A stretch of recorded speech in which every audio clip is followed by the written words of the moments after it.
আমাৰ সদৰ অসম বাঙালী যুৱ ছাত্ৰ ফেডাৰেশ্যনৰ ফালৰ পৰা আমি এইটোৱে ক'ব বিচাৰোঁ, যিখিনি পদক্ষেপ লৈছে ভাৰত চৰকাৰে আমি তেখেতলোকক ধন্যবাদ জনাওঁ।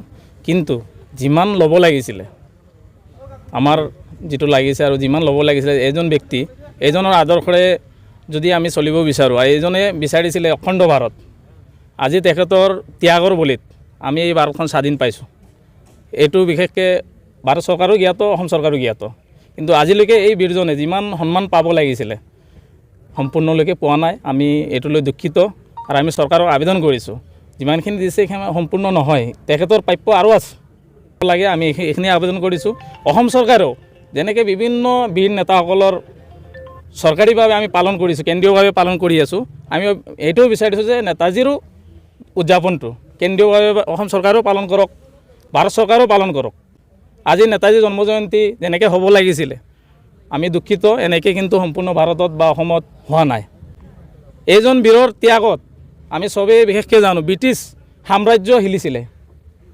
তেখেতৰ বলিদানত ব্ৰিটিছলৈকে ভয় খাইছিলে। আজি এইজন বীৰ পুৰুষৰ আদৰ্শৰে আমি চলিম, ধৰ্ম নিৰ্বিশেষে, জাতি ধৰ্ম, তেখেতে সকলো সমান বুলি ভাবিছিলে। অখণ্ড ভাৰত বিচাৰিছিলে। তেখেত থাকিলে আজিলৈ হয়তো পাকিস্তান বাংলাদেশ নহ'লেহেঁতেন, আজি অখণ্ড ভাৰত এখনেই থাকিলেহেঁতেন। আমি ভাৰত চৰকাৰক তেখেতৰ সন্মান দিছে, ঠিক আছে, মুখাৰ্জী আয়োগৰ তেখেতৰ প্ৰতিবেদন যিখিনি আছিলে ফাইল খুলিছে, কিন্তু সেইখন কাৰ্যকৰী কৰা নাই আজিলৈকে। সেইখিনি অ'পেন হৈছে, সম্পূৰ্ণ হোৱা নাই। যিমান ফাইল আছিলে সম্পূৰ্ণ অ'পেন হোৱা নাই, আমি যিমান জ্ঞাত। গতিকে সম্পূৰ্ণ ফাইলো অ'পেন কৰিব লাগে আৰু তেখেতৰ ফাইলত কি আছে গোটেই ৰাইজে এইখিনি জানিব লাগে আৰু এইখিনি কাৰ্যকৰী কৰিব লাগে। তেখেতে ভাৰত চৰকাৰে সন্মান এটা দিছে, আমি ভাল পাইছোঁ। তেখেতৰ প্ৰথম প্ৰধানমন্ত্ৰী ভাৰতৰ বুলি, অখণ্ড ভাৰতৰ প্ৰথম প্ৰধানমন্ত্ৰী বুলি তেখেতক সন্মানটো দিছে। আমি সেইটো কাৰণে ভাৰত চৰকাৰক ধন্যবাদ জনাওঁ। কিন্তু তেখেতৰ সম্পূৰ্ণ আমাৰ সদৰ অসম বাঙালী যুৱ ছাত্ৰ ফেডাৰেশ্যনৰ ফালৰ পৰা আমি এইটোৱে ক'ব বিচাৰোঁ, যিখিনি পদক্ষেপ লৈছে ভাৰত চৰকাৰে আমি তেখেতলোকক ধন্যবাদ জনাওঁ। কিন্তু যিমান ল'ব লাগিছিলে, আমাৰ যিটো লাগিছে আৰু যিমান ল'ব লাগিছিলে, এজন ব্যক্তি এইজনৰ আদৰ্শৰে যদি আমি চলিব বিচাৰোঁ, এইজনে বিচাৰিছিলে অখণ্ড ভাৰত।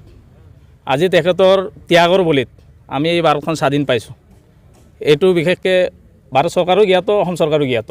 কিন্তু আজিলৈকে এই বীৰজনে যিমান সন্মান পাব লাগিছিলে সম্পূৰ্ণলৈকে পোৱা নাই। আমি এইটো লৈ দুখিত আৰু আমি চৰকাৰক আবেদন কৰিছোঁ, যিমানখিনি দিছে সেইখিনি সম্পূৰ্ণ নহয়, তেখেতৰ প্ৰাপ্য আৰু আছে লাগে। আমি এইখিনি আবেদন কৰিছোঁ।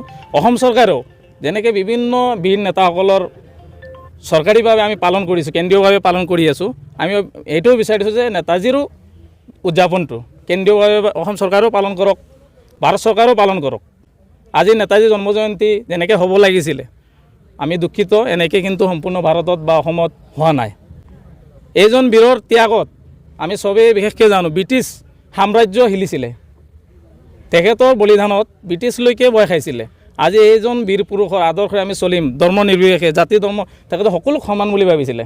অখণ্ড ভাৰত বিচাৰিছিলে। তেখেত থাকিলে আজিলৈ হয়তো পাকিস্তান বাংলাদেশ নহ'লেহেঁতেন, আজি অখণ্ড ভাৰত এখনেই থাকিলেহেঁতেন।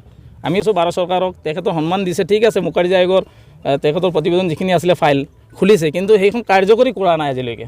সেইখিনি অ'পেন হৈছে, সম্পূৰ্ণ হোৱা নাই। যিমান ফাইল আছিলে সম্পূৰ্ণ অ'পেন হোৱা নাই, আমি যিমান জ্ঞাত। গতিকে সম্পূৰ্ণ ফাইলো অ'পেন কৰিব লাগে আৰু তেখেতৰ ফাইলত কি আছে গোটেই ৰাইজে এইখিনি জানিব লাগে আৰু এইখিনি কাৰ্যকৰী কৰিব লাগে। তেখেতে ভাৰত চৰকাৰে সন্মান এটা দিছে, আমি ভাল পাইছোঁ। তেখেতৰ প্ৰথম প্ৰধানমন্ত্ৰী ভাৰতৰ বুলি, অখণ্ড ভাৰতৰ প্ৰথম প্ৰধানমন্ত্ৰী বুলি তেখেতক সন্মানটো দিছে। আমি সেইটো কাৰণে ভাৰত চৰকাৰক ধন্যবাদ জনাওঁ। কিন্তু তেখেতৰ সম্পূৰ্ণ